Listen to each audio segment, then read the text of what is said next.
Happy Sunday and welcome everyone to episode 45 of Video Game Club. As always, I am your host, Tyler, and I have with me today the twink of our hearts, Austin.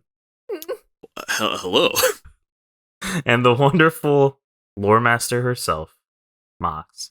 Thank you. That was a nicer epithet. And if you're just joining us, not having watched the previous episode, Twink is the name of a character in the game. Yes. Tyler's not just going around throwing out slurs. It's true. It is true. How is everybody doing? Great. Yeah? Well. Good. Let's talk about what we have been playing besides Paper Mario. But before we start talking about this, instead of saying like what we've been playing, I would like everyone to give a game recommendation for someone to check out that is not Paper Mario. Starting with you, Mox. Yeah, I highly recommend Against Paper Mario. I have been playing. Well, first I beat Bravely Default 2. You roll the credits 4 times in that game. Didn't make it clear that you could skip them. Watched 4 credits. Got really annoyed, but it was still a good game. Oh wow! And then I'm now on to Rune Factory 4 Special. I was going to get 5, but then the internet didn't like it and said, just play 4. It's cheaper and it's better. So that's what I'm doing, but I'll probably end up playing 5. I mean, I would recommend Rune Factory 4. It's so good. It is cheap. And there's so much to it, and it's really endearing. I really like the dragon character. Yes. Venti. And I like so cute. And I like the girl who falls asleep. Oh, yes. Clovercut. Yeah. They're all so cute. Yeah. They're great. What about you, Austin? What have you been playing, and what would you recommend? Yakuza. If you're looking for a better game than Paper Mario, I would say go play Super Mario RPG. And if you just want a general recommendation, yeah, Mox hit it right on the head.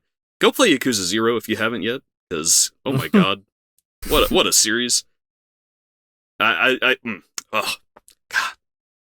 There's a lot that I did not appreciate about Zero. Like I thought it was a great game, and now that I'm getting deeper into the series, there's a lot of stuff that's like tying back into it. Where I'm like, oh, I really didn't appreciate that at the time. Like, I should go back and play Zero. But great game, great series. Go play. What have you been playing? Yakuza 4. Oh, okay. Some Elden Ring. I started on Inscription, anticipating the winner of the next Game Club vote. We'll see if that comes true. Yeah. Yep. Nice. Yeah. I picked up the new Kirby, and I really like it so far. It's been a good time. Some Elden Ring, of course. And if I could recommend a game to pick up, I think I would recommend Kirby right now, based on what I've played so far. It's like if you're on the fence, I would pick it up and play it. If you're not on the fence, don't pick it up, because you know what you're getting into. It's a Kirby game. Has there ever been a bad Kirby game? There's been less impressive Kirby games. Yeah, or like low value for the cost. This game is really, it like reminds me a lot of Kirby 64 and the Crystal Shards a lot, and I really like that game. I love that game, especially the mini games. Yes, if you know the mini games. Yeah, the paint chessboard. Yep. Oh, I think that's the same one, right? Where you like throw down your color. Yes. Oh my god. I made like a bootleg version of that with online multiplayer. Oh my goodness, dude! Steam release wins. Oh my god, it was. That's such a good game. So good. Yeah, and if you're just now tuning in, just as a reminder, this is Video Game Club, where every 2 weeks we discuss a game voted on by our wonderful friends in the Bombchu Discord and discuss that game right here on twitch.tv/BombchuTV. And if you can't catch us live, don't worry. You can find us on YouTube and all major podcast services. And if you appreciate what you're hearing, please consider subscribing, rating, commenting, all that fun stuff. And let us know what you've been playing, what you've been up to. It's always nice to hear from everybody, especially I think one of the recent comments I read was like, oh my gosh, what did it was something like, you guys are really cool. I'll support you. Something like that. I was like, thanks. I sent that to you guys, remember? Yes. Something along those lines. It was really nice. Yeah, it's really nice. People on the internet can be nice. That was a lot nicer than our Banjo-Tooie hate mail that we got.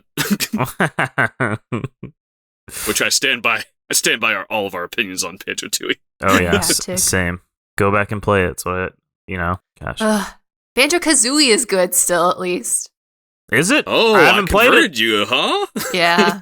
Yes. It's hard, though. I think Banjo-Tooie is easier. What? Even with Oh my all the junk. Yeah. Yeah. As a reminder... Don't open it. Oh. Okay. The nominations for this episode were Horizon Zero Dawn, Paper Mario, and The Legend of Zelda Link's Awakening Remake. This is part 2 of our Paper Mario discussion, so if you missed part 1, you may be a little lost, because we do these 2-parters a little differently, but it's on YouTube, so you can go listen to it. But you won't be completely lost if you just give this a fresh listen, so no worries. We're going to do our general little overview, even though we've done this before, but just to refresh everybody, Paper Mario is an RPG that was developed by Intelligent Systems. Intelligent Systems is the company behind the Fire Emblem series, Paper Mario, WarioWare, the Wars stuff like Famicom Wars, Advance Wars, etc. And known makers of the Wide Boy What? for several systems. They for some reason, Intelligent Systems was the company that was making Game Boy debug hardware. Oh. Huh. Yeah. Paper Mario is definitely the biggest mark on their record. Yeah. Published by Nintendo, of course. Released initially in Japan, August 11th, 2000. North America, February 5th, 2001. Europe, October 5th, 2001. And China on the IQ player, June 8th, 2004. It uses some sort of proprietary engine.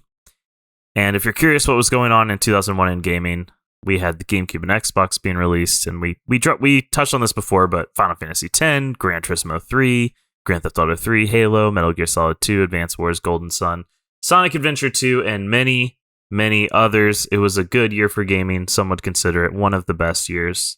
And I think, we talked a little bit about what we were up to in 2001. Getting the GameCube. Oh, yeah. Oh, yeah. At launch. Yep. Sonic Adventure 2. So good. FF10. Yep. Grand Theft Auto 3, Halo. I mean, just so many good games. Gosh, So many. It's just a simpler, nicer time. Oh my gosh, for real. So, yeah, if only we knew. Well, I mean, some stuff happened that year that was not great, but yeah. Anyway, let's talk about... Now, usually in part 1 we did this, but usually when we do an episode, we kind of go over general gameplay elements of a game. So, how do you do things, and how do you move, and how do you what kind of actions do you do, and what kind of puzzles are there, and how do you progress, and stuff like that. We're gonna skip that because we talked about that in part 1. So if you're curious about what is this game and how does it work, you can go to part 1 and listen to that. But we did skip over part 1. We did skip over the development, and this game does have a little interesting development story. So I did want to make sure we touch on it in this episode. We already mentioned before that it was developed by Intelligent Systems. And I mentioned, these are the Fire Emblem WarioWare War Series guys. Miyamoto did serve as a producer of the game and was consulted, of course, on all decisions because it's a Mario game, right? Miyamoto's involved. I think the Ubisoft game they did, pretty sure Miyamoto was a producer or at least heavily consulted on the, what is that game called? Mario and Rabbids Kingdom Battle? Yeah. Yeah. Yes. So, Austin, you already brought this up. Super Mario RPG at the beginning of this episode. Mm-hmm. It's a Square Soft game, right? Yep. I think it was before the merger. Yes. But they made an RPG called Super Mario RPG, and what's the Legend of the 7 Stars. Yeah, Legend of the 7 Stars. And Nintendo approached them about doing a sequel to this game. For the 64, I think it was going to be for the 64 DD, which if you don't know what the 64 DD is, it's a peripheral, it's a disc peripheral for the 64. And the game was initially going to be called Super Mario RPG 2 because it was going to be a sequel to Super Mario RPG. However, Squaresoft turned it down because they were working on Final Fantasy VII. And the other thing that was kind of happening at this time, if you can remember, is things weren't exactly peachy with Square and Nintendo at this time. Yeah. What was going on? So, Austin, you probably know more of this than me, but my understanding is that the Nintendo wanted to stick with cartridges. They weren't going to move to this CD medium that Sony was going to use for their PlayStation. And the cartridges were extremely expensive. And because of that, this like technology decision that they made. They also could not hold very much data. Yeah, they couldn't hold very much data as well. And they didn't have a dedicated sound chip either. Yeah. A lot of things like this. And so like because of that, Square Enix decided like why would we limit ourselves, right? And make game or Squaresoft. Why would we limit ourselves? And so they kind of just like weren't really getting along with Nintendo because they wanted more. And so they decided, obviously Final Fantasy VII is a PlayStation exclusive, right? And so they made that for PlayStation. They kind of sided with PlayStation. And it's funny because like they used to be very much like a Nintendo associated company. Yeah, and even with like the disk drive upcoming, assuming it hadn't been delayed and just all the other problems with it, like the disks for that add-on couldn't hold a ton of data either. So it had its own drawbacks compared to releasing games on the PlayStation. So yeah, I totally see why Square was not on board. Yeah. So the DD was, I think it was shown off at Nintendo Space World 96, I believe. What is that? Nintendo Space World? It's like an event that Nintendo used to have every year. Wow. It's like their own little personal E3. Yeah. Wow. Mm-hmm. They had it didn't they have it at like Disney one time or something? What? Maybe, I don't remember. Sounds like a fever dream. So, It was called Space World? I do Yeah. not remember this. Yeah, they would talk about it in Game Informer. Yep. Mm-hmm. They didn't have it at Disney. I don't know what I'm thinking. I don't know why I think that. But anyway. But in Space World 97, they showed off Paper Mario. They revealed it. And this is the same Space World that Pokemon Gold and Silver were shown off at. And a lot of peripherals. So like Game Boy camera, Game Boy printer, the transfer pack. Oh yeah. The mouse, this like voice recognition unit that they had that they were like teasing for the 64. I mean, 64 was going places. It was going to get the DD, and they were just going to expand on it and keep going and going and going and going. So they showed off like a prototype or like an announcement of Paper Mario. It wasn't initially called Paper Mario though. It was initially called. So they wanted Super Mario RPG 2, right? But that wasn't going to work. So they went with Super Mario Adventure, and then eventually landed on Paper Mario. They obviously, like, we were able to play this. This game came out on a cartridge. It did not get a DD release. So they decided to put it on the cartridge format. They had a bunch of problems with the DD. Like, they never brought it to the West, of course. I don't know why exactly, but it wasn't very successful in Japan either. It's my understanding. Yeah. Wasn't Earthbound 64 supposed to be a DD game as well? There a ton of games were supposed to be for the DD that ended up not. I think Majora's Mask was supposed to be a disc drive game. Animal Forest was supposed to be a disc drive game. Yep. There were a ton, and it's kind of like the Famicom disc system, where it's just like, well, it can only run on this, and then when they didn't bring that to the US, it's like, well, I guess we can figure out how to make it work on a cartridge, right? Yeah. Yeah, we'll figure something out. Yeah. The game's graphics were heavily inspired by Peppa the Rapper. What? Parappa the Rapper. Parappa the Rapper, yeah. There you go. And also like just, big animation studios like, Disney, Looney Tunes, etc.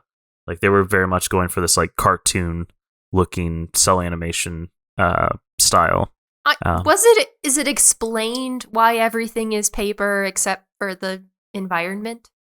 It's just a cool look that they liked. So like they were trying to figure out how to make a cool looking, like a visually interesting game. And at some point they dropped in like 2D sprites from Super Mario World into like a 3D environment that they had created. And they were like, oh, this looks really good. Huh. So early screenshots, you can actually see like Mario World sprites in there. I guess my question is, I don't know about 1,000 Year Door, but the Wii Paper Mario, like it mattered that he was paper. And then the last one is called Origami King. So like paper didn't feature in this one at all. Correct. They kind of we'll kind of touch a little bit on that. Like whenever the game was released and the reception came out from people, they were like, why didn't they lean more into this paper concept? Like the only thing they really do is whenever you go to your bed. Yeah.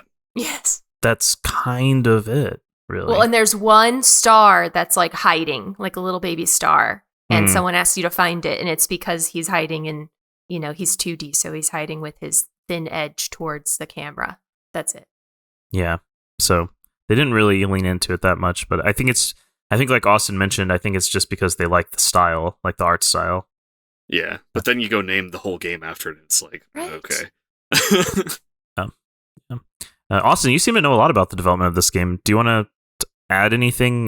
That's kind of really all my notes had. I do know that it's held together by like glue and duct tape.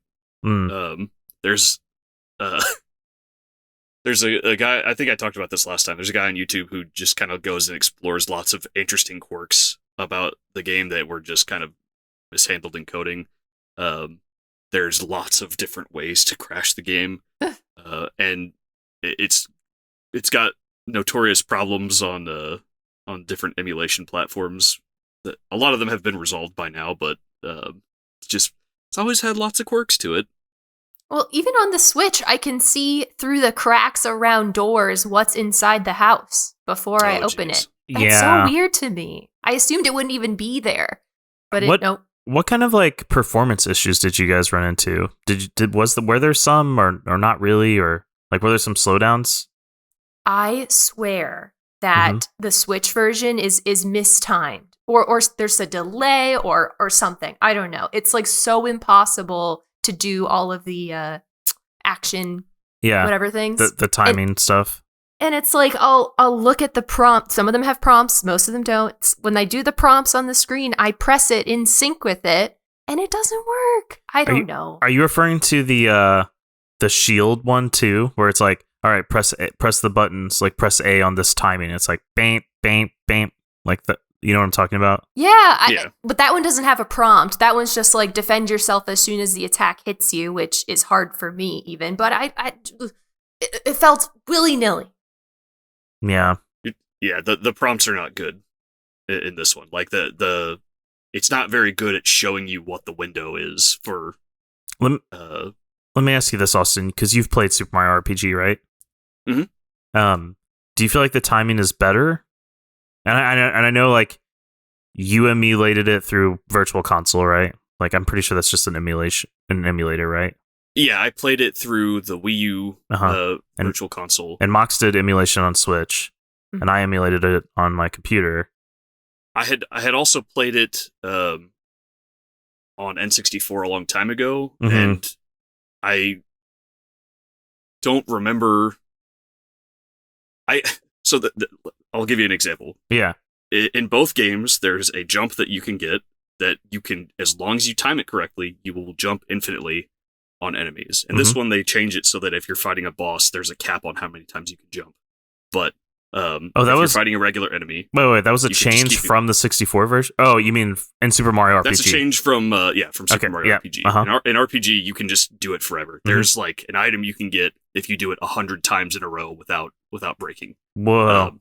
So like, and I remember being able to get a lot more jumps in that one. Like, I think my record is like 30 something. Wow. Versus in this game, I think the most I could ever do was like 4 or 5. What? Yeah. It's the most like, I got was 9. Yeah. Yeah. I feel like it had to be frame perfect in this one. It's either tighter window. It's probably tighter windows, but also it feels like the windows are just like not very well shown off to you. And there's a lot of like little things they do to try and trip you up.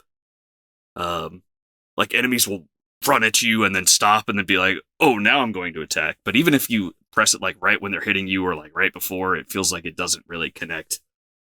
Yeah. Yeah, so that's like, the development of the game in a nutshell. Of course, there's a lot more, I'm sure, that can be found. But from what I saw, like a quick peek at things, like, I think it's really known that this was supposed to be Super Mario RPG 2, and it really feels like that. minus the style, right? Like everything Yeah, else. so like you've got the 7 stars back. Mhm. You don't have Gino or Mallow because Square. those are Square owns those characters, I believe. If you play Super Mario RPG and then you play this, I think if you think of this as a sequel to that, it's just like total disappointment. It feels like it's more of its own thing. Yeah. Well, let's lean into. Well, speaking of disappointment, let's talk about the release and reception of this game.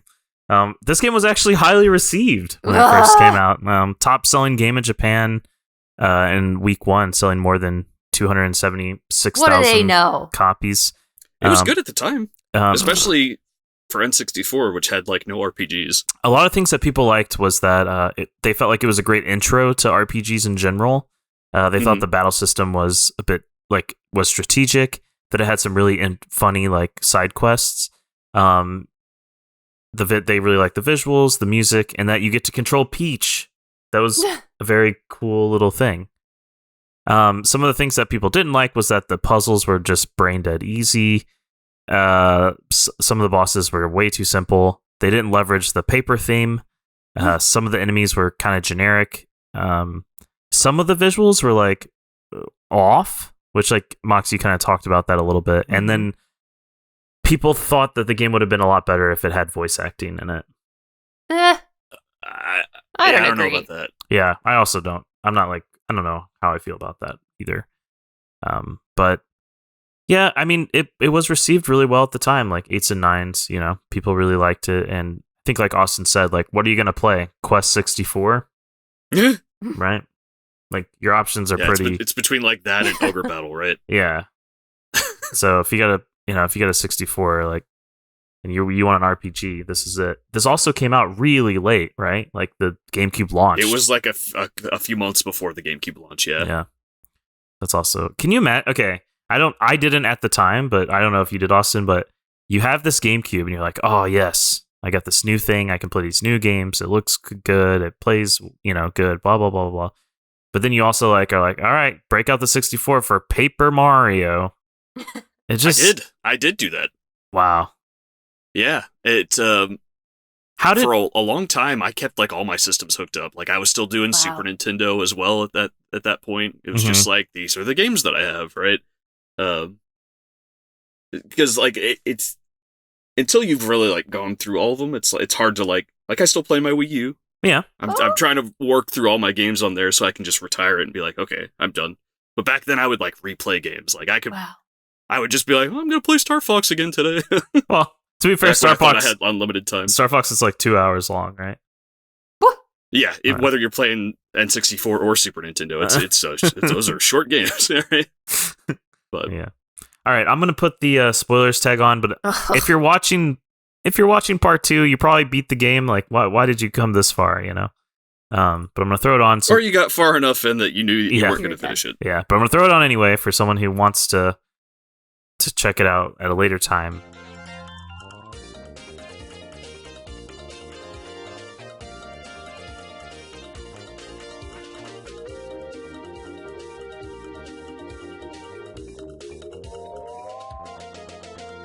And we're just gonna go through like we did last time, like all the chapters, talk about the stars that you get and the party members that you get, and then let's just see like how you guys used them and stuff because I'm curious. So chapter 5. So we played up to chapter 5.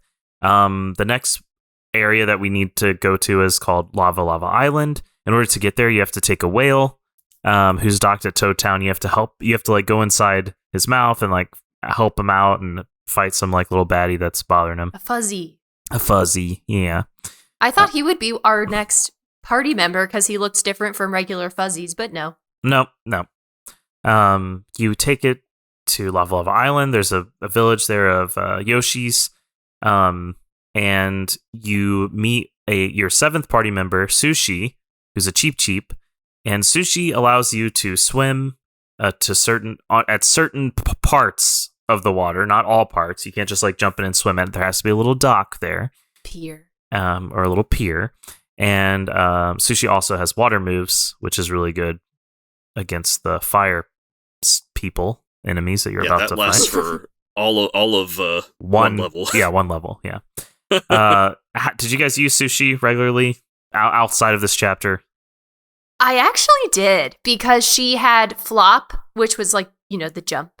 Mhm. And then also that the skill that can attack everything. And then she can shield Mario. I used her a lot, actually.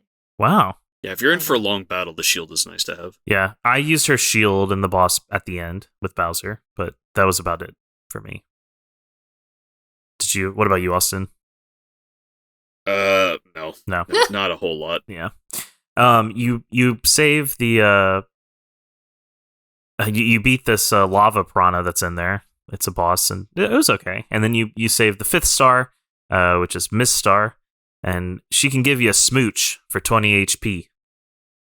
I use that a lot. Yeah, me too. I thought that was pretty awesome, pretty good spell, or whatever you want, power. And I used her pretty regularly. After chapter 5, you also hang out with what's his name, Colorado. Mm-hmm. Yeah, he's in chapter 5, and he just wants and treasure. The crow. What is his name?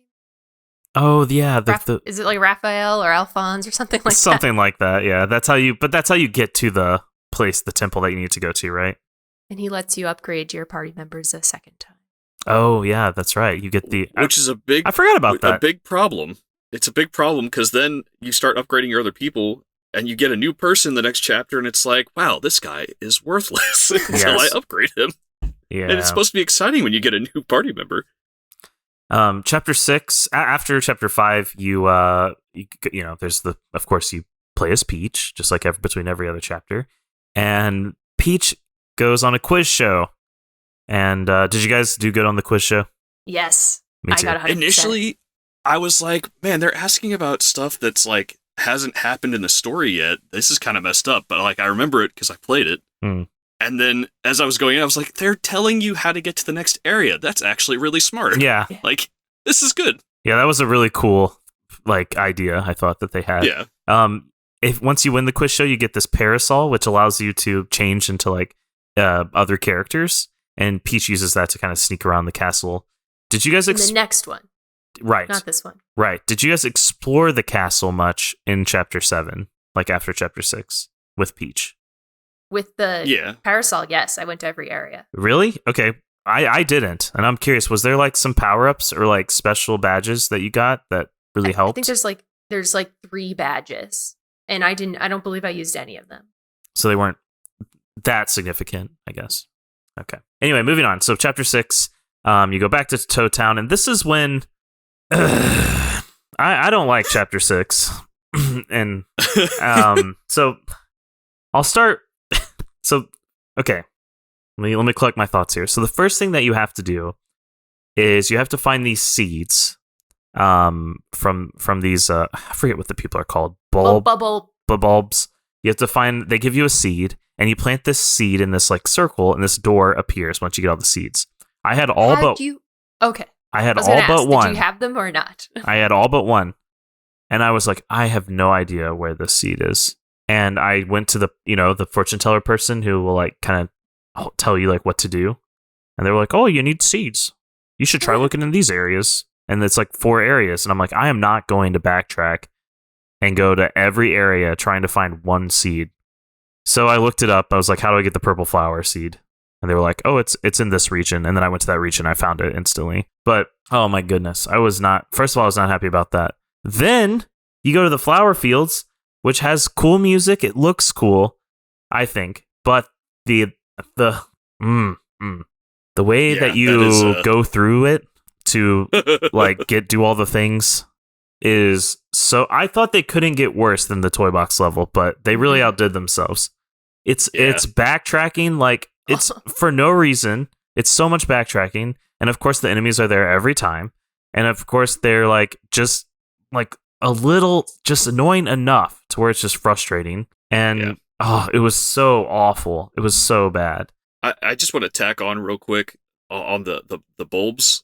I had been finding all of them as I went, but the last one in the Yoshi Island area, I found the guy and he was like, "Yeah, I'm not ready to give it to you yet. Just come back later." And it was like, I found you. Why are you making me come back? Remember to come back to you later. What purpose does this serve? Yeah.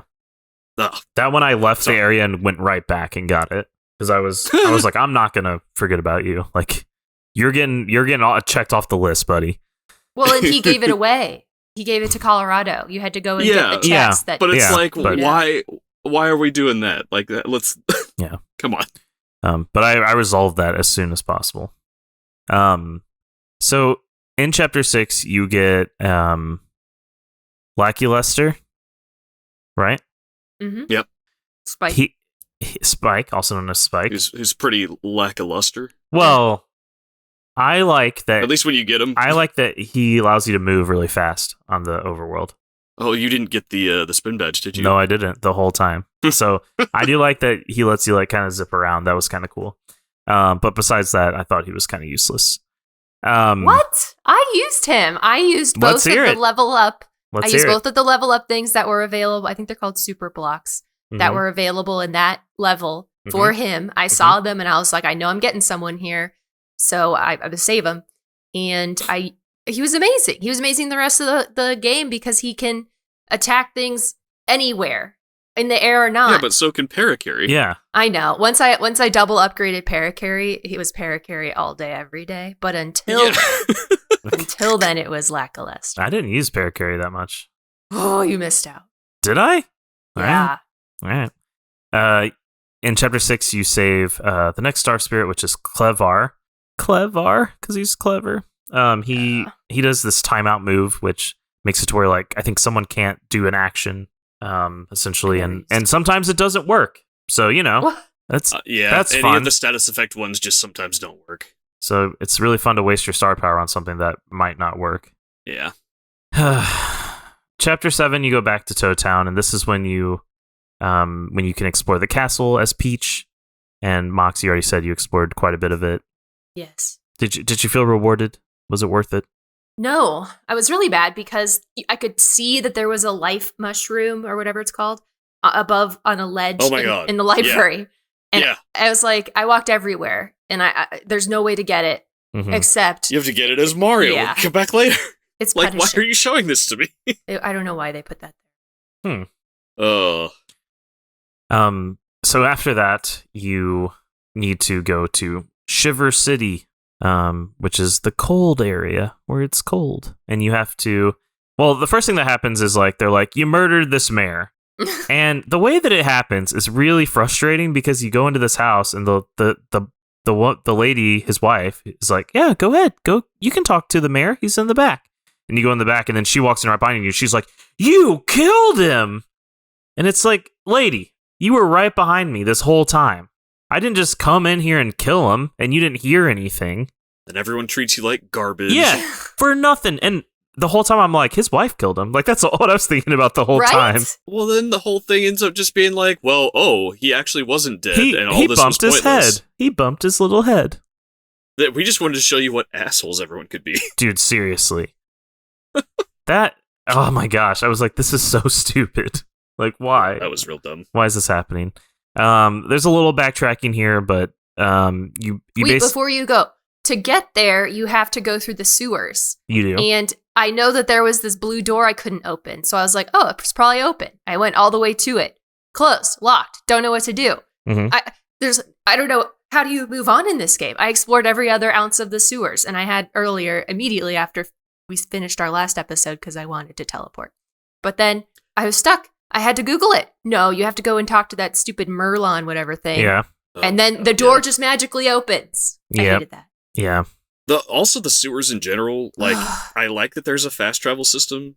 But why is it like to this? Find your way to each of the fast travel spots is horrible. And there's no signs. There's no signs which pipe goes where. It's all super confusing, lots of twists and turns. It's just like, where am I? And that is a bad fast travel system. The one monster that's located there that's not located anywhere else are the Dark Koopas, which have this stupid ability that they spin into a tornado and knocks and like paralyzes Mario for 2 turns. Yeah. And if you fight 4 of them, they all do that move. So you have to skip it 4 times. So I Googled, how do I avoid this like mechanic? And there was a YouTube video of a person like showing, here's how I do it. And of course, there are 3 different tornado patterns. So you need to learn the exact point for each of those different tornado patterns in order to avoid it. That was when I was like, I hate this game. And Anyway, as you're exploring Shiver City, back to that. Oh, while we're talking about the sewers, the little guy that you can give money to, and he's like gives you random things. Did you Yes. max him out? No. Can he be No. maxed out? Do you guys know? Yeah. I don't know. Well, I looked it up. He gives you the same thing over and over again, which I think is like, But he gives you the star dumbest pieces as well. I think just one. I thought I got two, but maybe I did just get one. His name is Rip Cheeto. I remember that because I was thinking of Cheeto pages from. So you go to Shiver City. This murder thing happens. You then have to like clear your name, basically. You notice it's interesting because as you're going in, like exploring, you notice, oh, there's a bunch of snowmen here, but they're missing pieces. This one's missing a scarf. This one's missing a bucket. So you're like, I'm probably gonna have to go get that at some point. And sure enough, like you need to go get those things. You put it on, And they're from people who are like, I've had this passed down from generation to generation. We have no idea how it works Yeah. or what to do with it. yeah, which is just So bull. Then there is a good part of this chapter, I think, though. You do the snowman thing, and you get to go into the dungeon. The Crystal Palace is what it's called. And I thought the ghosts were really cool in there. The dupli ghosts who take on like one of your other characters, and you have to guess like which one's which. And that The whole mirror system in that Yes. is really cool. and the mirror system in that dungeon is very, very, very good.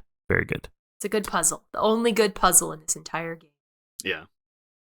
There you go. Toby says that you get a star piece, some other stuff, a star piece, some other stuff, a star piece, and then after that star piece, you just get dried shroom every time. But Ugh. So I really wanted 3 star pieces.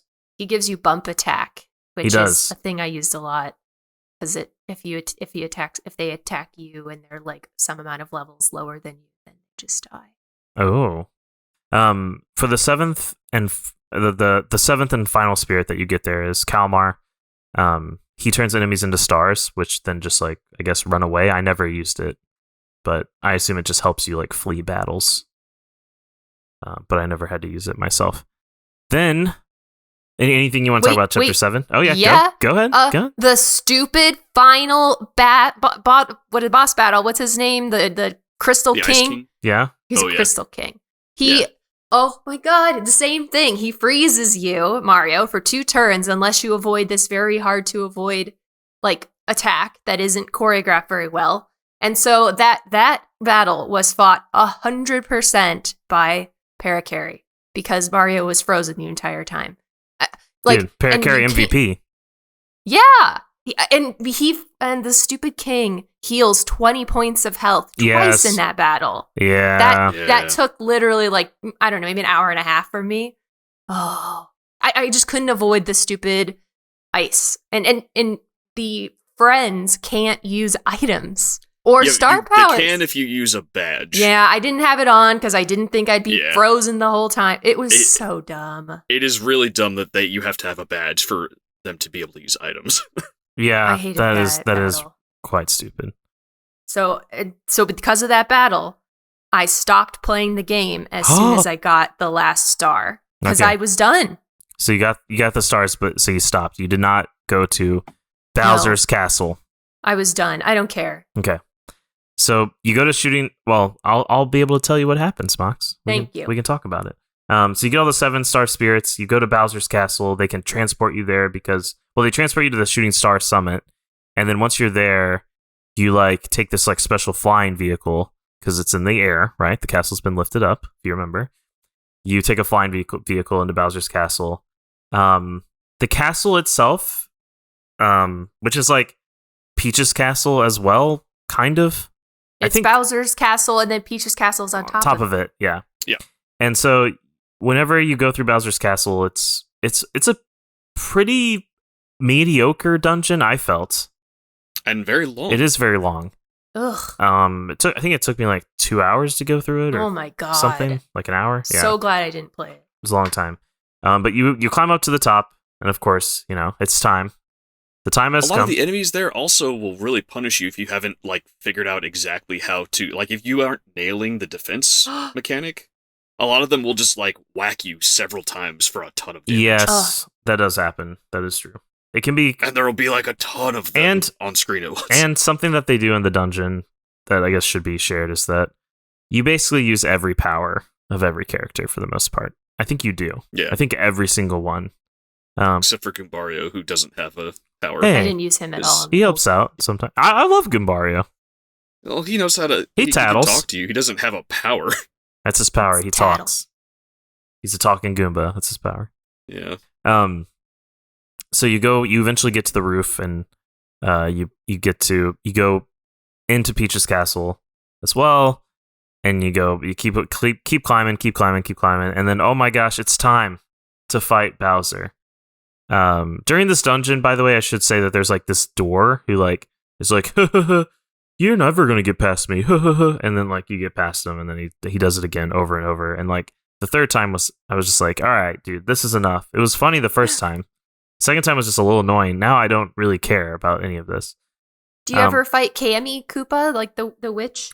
So what happens? Go ahead. What happens is that Cammy Koopa has like a secret weapon that like basically makes Bowser like super strong. The Star Spirits allow you to like kind of take like Star Spirits help you to like kind of remove that secret power for a little bit. So there's like two phases. You get like the Star Beam. Mm-hmm. From getting all the stars, and that makes it so that when Bowser uses the Star Rod to become invincible, you can just be like, no, we're not invincible. And yeah. Mm-hmm. But part of the way through the fight, Cammy's like, okay, well, enough of that. So she makes him bigger. Yeah. And then your Star Beam doesn't do anything to him. And then Peach is like, how can I help? I really want to help. And Peach and Twink are like, oh, I know what we'll do. And they end up fighting Cammy Koopa. And it's mainly just Twink fighting Cammy Koopa, and Peach is like hyping Twink up. Like, all right, Twink, this will be good. And then Twink like attacks. And then Peach is like, all right, Twink, again. And then like he does it over and over, and he basically like does more damage. Like first he does no damage, then 1, then 2, until it's a playable cutscene. Yeah. Playable cutscene. And Cammy Koopa goes down, and then Twink joins the stars, right? For the Star Beam. I think that's what happens. Yeah, and upgrades it to the Peach Beam. The Peach Beam. Which, you know what the Peach Beam does? What? It's the same thing that the Star Beam does, except it works on Big Bowser. There's no point to any of that. That is Oh my absolutely goodness. true. That's the difference. And then you get to fight Bowser. And what a grind. Yeah. He is such a grind. And I haven't, okay, like, if everyone listening remembers, like, Dragon Quest, the episode we did on that, I brought this up, like, I don't play that many JRPGs. I don't play that many, like, turn-based, like, RPGs in general, like, hardly ever. Like, Final Fantasy VII, have you played it? No. Never played it all the way through. Final Fantasy X? Nope. Super Mario RPG? No. Dragon Quest XI? Yeah. Paper Mario? Yes. And I felt like in Dragon Quest XI, there wasn't really this grind. It didn't feel like it. And maybe it's because the automation that's in it and how you don't have to like do the timing mechanic. I don't know if that's why, but Bowser felt just like such a grind of a boss. Because it's a long fight. You have to be very engaged for it. Yes. Like in terms of timing your blocks and your attacks. Because you don't want to go back and redo all this. Because if you die, no save point. Yeah. Where was the save point? Was it before Big Bowser? It's before Little Bowser. Before Little Bowser. Okay. So you have to do it all again. But anyway, of course, like you get through it. My strategy was just like, I had those lifesaver mushrooms or whatever, the ones that like bring you back to life if you get killed. And I had to use I had a lot of them, like 5, and I had to use 2 of them. And then I basically did a strategy where I could do some damage to him, but I always was healed some so that I could.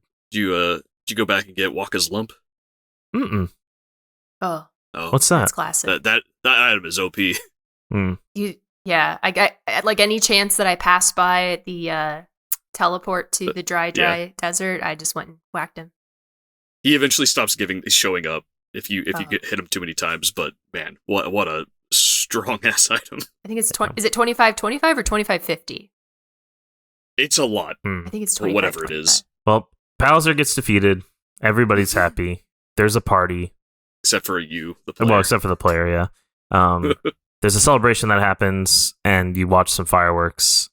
But before that happens, I think you're telling Luigi like everything that happened. That's what happens. You're telling Luigi everything's fine, whatever. You go back to your house, and like it's kind of like it was a dream, but it wasn't. But Mario's basically telling Luigi everything because it's a story. It's a story that he's telling him. Yeah. And then you get a letter, and like, oh, I'm invited to a party, which is like how the whole thing started, right? If you guys remember. Yes. So you go there, but this party ends up being fine, and you go to Peach and you watch fireworks. And then guess what? With all your partners. So then how do you end the game?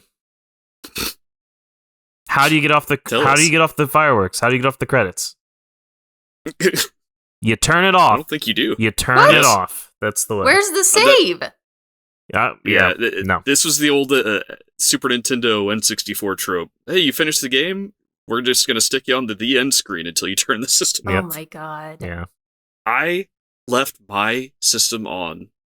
When I beat Ocarina of Time, I left my system on for a full day waiting for something to happen. I was just like, something will happen if I leave it on. And nothing ever did. Yep. I was just so heavily disappointed. I was like, maybe it just saved on its own.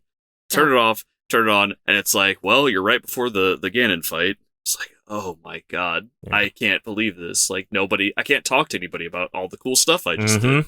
All the people in the land are just like, oh, we're doomed. Yeah. Oh, yeah. Toby had a question, which is, did y'all do any of the optional bosses? I did, I think 2 of them. There's like this bird that we talked about in part 1, who comes by and is like, hey, are you Mario? And you can be like, no, I'm not. And then it'll let you pass. I did that boss. Yeah, I did. I skipped the bird. And then I fought the bloopers. Yeah, I didn't. Are they Aren't optional? they necessary? Yeah. You have to get through the tunnels to get to Shiver City. I guess I just fought them early. Okay. Then. And then there's a big guy who like blocks a path for Colorado. He's like, oh yeah, you can either pay him or fight him. And I fought him and destroyed him. Yeah, I fought him. And then I also did I don't know if you would count this as, I don't know what happens with this, but the ninja, like the karate, the dojo. Yeah, the dojo. Yeah, I did that as well. Oh, I did not do the final one because I came to it too early and I never went back to do the final one again. But I went back into the final one, but I don't know what the only thing I noticed is that when I went to the snow level, I talked to some penguin and they were like, "Oh, you're a grandmaster too?" That was it. I thought he gives you a badge.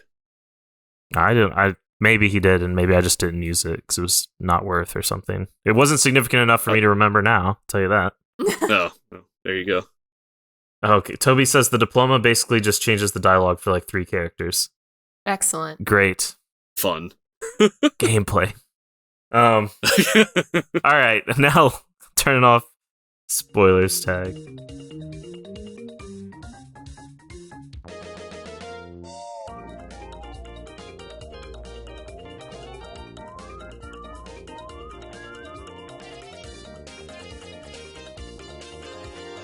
Let's talk about our personal takes, and let's start with you, Mox. I just absolutely hated this game. It was such a chore. Just like sitting there being constantly refrozen in this battle where I couldn't use Mario. I could only use my friend, and you can't use items unless you have thought ahead. I was just sitting there and I was like, am I having fun? No, this is a chore. It just wasn't a game to me. I don't like that there's no like indication on how you block certain attacks. It's like a random time it just shoots at you, and I don't know how I'm supposed to react. And it's not clear, am I supposed to react when he shoots the beam at me, or is it when it looks like it's about to hit Mario's head?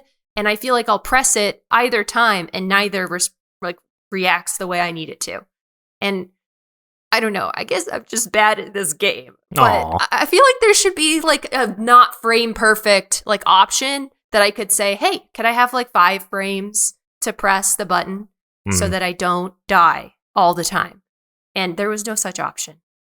And Mox, I think you would really like Mario and Luigi. I don't Just because it's very clear like what you're supposed to do and like why you messed up if you mess up. And you've got like different options. Like sometimes you're supposed to jump over attacks. Sometimes you're supposed to like whack them away with a hammer. Do you recommend the like didn't they come up with like a remake on 3DS of the first one or something? Yeah. Do you recommend that? And I played that. It's good. Okay. Anyways, will sorry.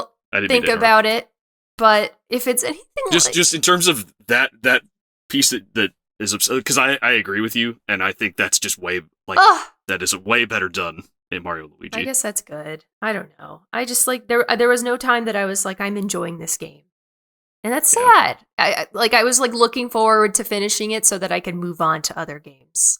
And then I was like, nope. After that battle, nope. I'm not finishing this game.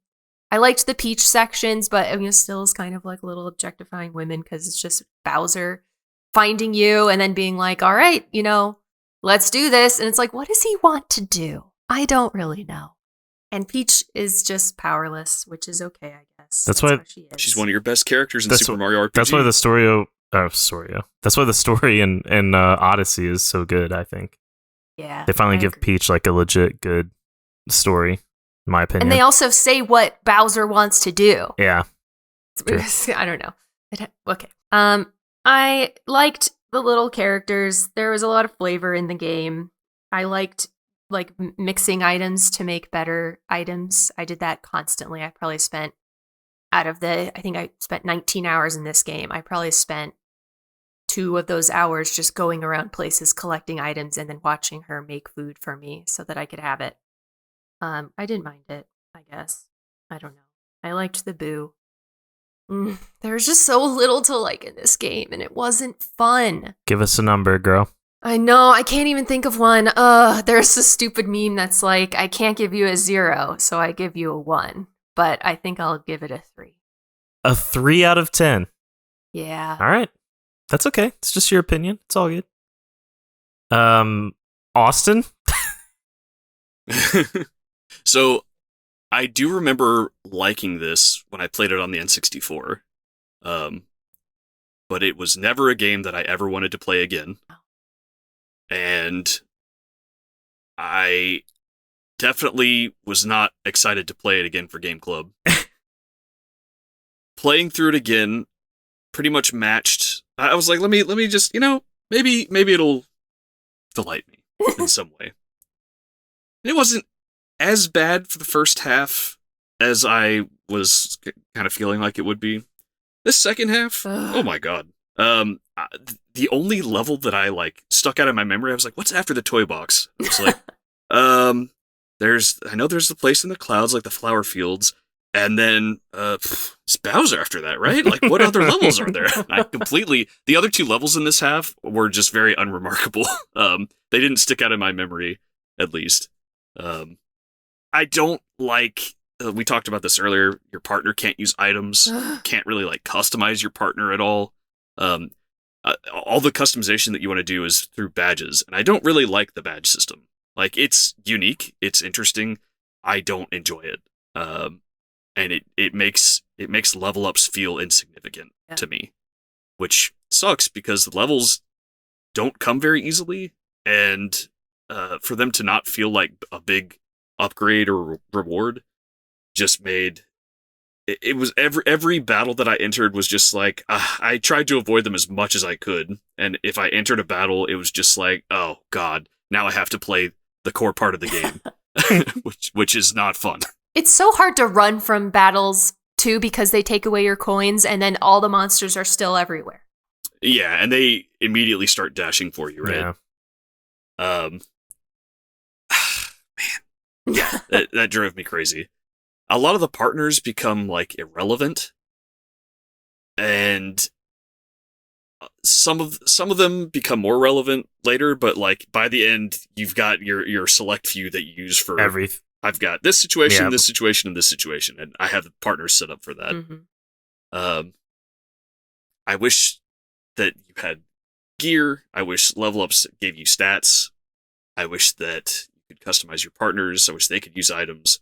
I wish that you could hold more than 10 items at a time. Oh my gosh. Why only 10? That's so weird. I guess it's so you can't just like cheese battles. But you cheese them in other ways anyway. Exactly. Like, I don't know. Yeah, I and wish the game the star cheeses powers you. were more significant. Mm-hmm. Like, there's a few star powers that are like really good, and then the rest are like, yeah. well, why would I waste my star power on that? Thanks for nothing. Yeah, exactly. Man, yeah. If you look at this as a Super Mario RPG 2, massive disappointment. Mm-hmm. Looking at it as its own thing, it started a series. It was like one of the only RPGs on the N64, and it's a lot better than Quest 64. And like Poor again, Quest 64. when I played it at the time, I liked it. I do not like this game now, at least not very much. It's an interesting one to play through once, not one that I would recommend for a replay. I would probably give it like somewhere between a 6 and a 7. Oh my god. Yeah. I mean, it functionally works. Mm-hmm. Barely. I know I didn't have the some of the problems that you were having on Switch, Yeah. but functionally it works, and there are some interesting ideas in there. So it would probably be more like closer to a 6 than a 7 for me. This game. But go ahead. Yeah. Were you gonna? No, go ahead. I was gonna say this game has problems. Yeah. Chapter. Yeah. It has a lot. Chapter 4, awful. Chapter 6, awful. Like, and then some of the chapters are like, oh, this is kind of cool. This is kind of fun. The not being able to avoid enemies, like, it's just bad. Having to fight enemies and get 0 experience, awful. Like, surprise boss fights, not cool. Like, oh, I forgot that little Koopa that keeps following you around for the whole game. Yeah, I forgot about him too. That was just pointless. Yeah. He wasn't a good like arch enemy or anything like that. It was just he just came out to surprise you every once in a while and just be a jerk. Yeah. There was nothing rewarding about that. He wasn't an interesting character. There was no good payoff. It was just like, well, he's here again. I have my theory is that he's only there to give you XP basically. Maybe. But, or maybe like a skill check or an XP check. Yeah, but yeah. The Bowser boss was not super fun. The last 2 characters didn't really add up to much, I feel like. It's just like, okay, thanks. You're weak and not really useful to me because you haven't been around for the rest of the game. I know that people really, really, really like this game. But for me, really? This game? Yeah. It's got some people really like it. Some people prefer I hear Thousand Year Door. About that's the one I hear a lot more about. I think if you haven't played this game recently and you think this is a really good game, if you want it to remain like one of your favorites, don't play it. Yes, don't play it. But if you are Leave interested the nostalgia. but if you are interested in what you would think, I would recommend going back and playing it just to be like, how does this game hold up? You know? I will say this about this game. I did like the dialogue at the beginning a lot. And I did like that, like, I don't know. I like that you get like little characters that help you out. And I like the paper stuff, but I wish they would have done more with it. It does have some cute little things here and there that were kind of fun. So that I did like. It did make me want to like revisit other games in the series as well. Because I was like, I don't know, I was just kind of really interested in like, oh, okay, well now I want to play Super Mario RPG, which I know technically isn't the same, but you know what I mean. Same vein. Oh, and the Mario and Luigi series would be really cool to visit too, and Thousand Year Door and Super Paper Mario and Origami King I picked up because I just thought it looked really good, and from what I played from Origami King, it was really fun so far. But all that being said, to me, this would be like a 6 out of 10 for me. I don't see it as like this amazing RPG game that everyone should play. It's just okay for me. Like, it barely has a story. And I would not I don't see myself ever replaying this ever. And I don't know. I think that's something to be said. Like, sometimes I get like an itch to go back and play Dragon Quest XI, and that game is like super long and ridiculous. But knowing what I know now about that game, I would love to go back and like kind of optimize some things and automate some stuff in the beginning right away. And I don't know. Mm-hmm. Yeah. But so I'm curious. I know that you started Final Fantasy Mystic Quest, and that is another like, hey, this is kind of a beginner's RPG. Mm-hmm. I'm curious how you feel about this game versus that game, as like if you were trying to get somebody who's never played an RPG to kind of understand what an RPG is, like which one would you have them play? I I think, yeah, that's a good question. Please save them from Paper Mario. No, well, I'm just trying to like really remember because I only played Final Fantasy Mystic Quest just like one day, like only a couple hours. So I'm just trying to remember like how the intro was and everything. I will say that I think Mystic Quest is a good intro. Yeah, I would say it's probably a better intro into like turn-based JRPGs. I would say, yeah, because this one can be kind of tough. Ugh. At parts. Yeah, and it gets some difficulty spikes for sure. Oh, I hope you were paying attention to this because you know. And grinding isn't like a good solution to get out of those situations. Grind, really. I love grinding, and you can't grind in this game. It is too painful. Yeah. I did max out my badge count though, and I was upset when I found out that there was a max. I was like, oh, I'm gonna be like, you know, Badge City up in here. I'm gonna get equip every awesome badge that I can. Like, who cares? No, you can't play the way that you want to play. Yeah, I was not happy about that. All right, any final words about Paper Mario before we put it to rest? I would only ever play this game again under duress. Wow. All right, well, that was Paper Mario Part 2. If you like this game, sorry. Get out of here. No, please stay. Come and help us play a better game. Yeah, pick a better Paper Mario. Maybe we didn't play it right. Who knows? But Super Paper Mario is so good and has a very compelling story and lots of interesting characters. I wish we played that instead. If you liked playing along with us and listening to our takes, please stay put because the vote just ended on our next game for Video Game Club, and it was between Chibi Robo, hashtag Chibi Tilly Robo, right, Moss? Yes. Mm-hmm. Yep.